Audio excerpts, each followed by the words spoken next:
Pag-usapan naman natin ang mga don'ts o mga dapat iwasan during ghost month. During ghost month, ayaw o bawal po ang pag-swimming. Dahil mga hungry ghosts, nasa impyerno sila, nasa hell sila, mainit doon, most of them o some of them ay nasa pool. Posible daw po ang pagkalunod o aksidente na related sa water. Kaya naman, iwasan o make sure nyo po may mga extra ingat, safety measure kayo. Pag nag-swimming, makakatulong ang pag-swimming daytime, umaga, huwag kayo mag-swimming ng gabi. Isa pa po dapat iwasan natin, bawal pumasok sa bago, anything starting major activity. Ano yung bago? Magbubukas ka ng bagong negosyo.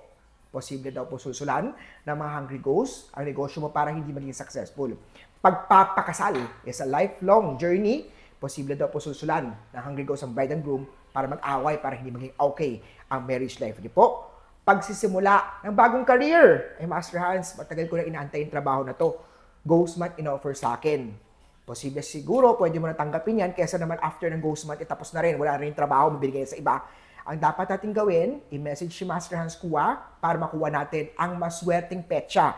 Date, selection, kung kailan mo pipirmahan ang career o trabaho papasukin mo during the ghost month. Master Hans, magsa-surgery.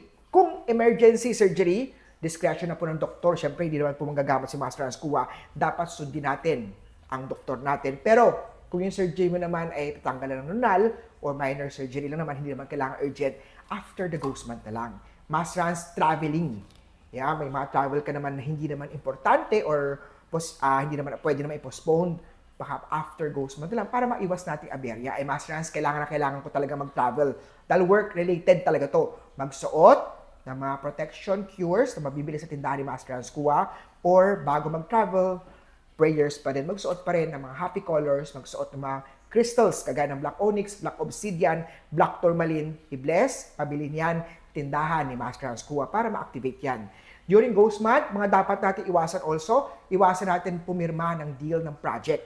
Master Hans, matagal ko na itong deal project na bibigay sa akin, bibigyan ko ng pera. Hindi ko pa tatanggapin, baka after ghost month, wala na. Pwede mo pong gawin dyan is ipag-check natin ang maswerteng petsa kung kailan tatanggapin, pipirma ng kontrata o ng deal na to. During ghost month, iwasan natin ang pag-start ng renovation o construction.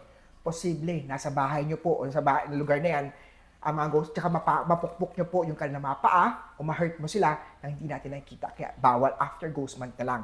Ipa-feng shui muna bago magsimula ng construction o ng repair. During ghost month, ayaw din natin ang pagpito, whistle. Tinatawag niya ng mga hungry ghosts.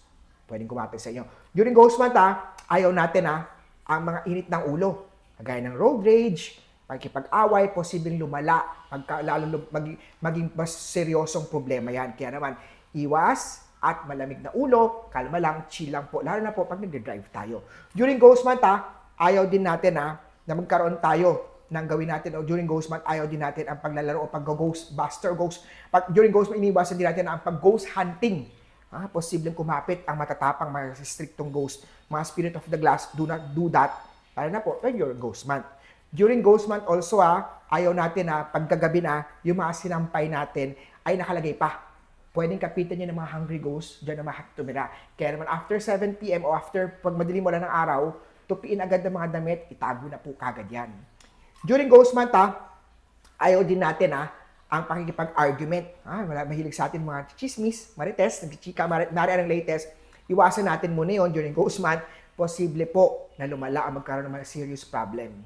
Ang ghost month ay hindi dapat katakutan. Ito'y paalala sa atin na mabuhay na huwag natin kalimutan ang mga past loved ones natin. Sa mga gusto po magpa-tarot card reading, face reading, palm reading, function ng bahay, function ng opisina, ghost month ritual, ako mismo ang imbitahan nyo na mag-conduct ng Hungry Ghost Month Ritual kasi may mga mantra, may mga prayers, may mga alay, may mga ritual na gagawin dyan. Ako mismo ang pupunta sa bahay, sa tindahan, sa lugar nyo mismo to conduct the Hungry Ghost Month Ritual. I-message, i-text nyo lang po ako sa akin cellphone number na 0922-829-0382.